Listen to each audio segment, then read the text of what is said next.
Hi hello అండి, నేను మీ Shweta. Welcome to my YouTube channel అమ్మాయి గారి వంటలు.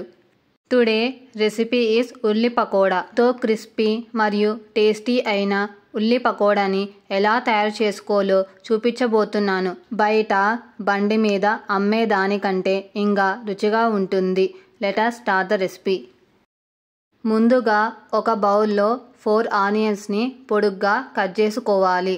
అందులో సన్నగా చాప్ చేసుకున్న పచ్చిమిర్చి, కరివేపాకు కాడలతో సహా కొత్తిమీర, 1/2 టేబుల్ స్పూన్ కారం, ధనియాల పొడి, సరిపడా ఉప్పు వేసి చేతితో బాగా కలుపుకోవాలి. ఇలా కలుపుకోవడం వలన ఆనియన్స్లో ఉన్న తేమ శాతం బయటికి వస్తుంది. ఇప్పుడు అందులో 1 కప్ శనగపిండి, 2 టేబుల్ స్పూన్ బియ్యం పిండి, 1/2 టేబుల్ స్పూన్ బేకింగ్ సోడాని వేసి చేతితో కలుపుకోవాలి. ఆనియన్స్లో తేమ శాతం ఉండడం వలన ఇందులో వాటర్ వేయాల్సిన అవసరం లేదు. ఇలా పిండి ముద్దలా కలుపుకోవాలి. ఒక కడాయిలో డీప్ ఫ్రైకి సరిపడా ఆయిల్ వేసుకోవాలి.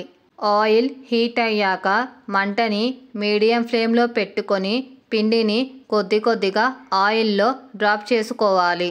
పకోడా ఒకవైపు వేగాక మరోవైపు టర్న్ చేసుకొని లైట్ గోల్డెన్ బ్రౌన్ కలర్ వచ్చేంత వరకు ఫ్రై చేసుకొని వేరే బౌల్లోకి ట్రాన్స్ఫర్ చేసుకోవాలి. ఉల్లి పకోడాని ఒక బౌల్లో సర్వ్ చేసుకోవాలి. మీకు ఈ రెసిపీ నచ్చితే ఒక లైక్ చేయండి. మీ లైక్ నాకు బూస్టప్ని ఇస్తుంది.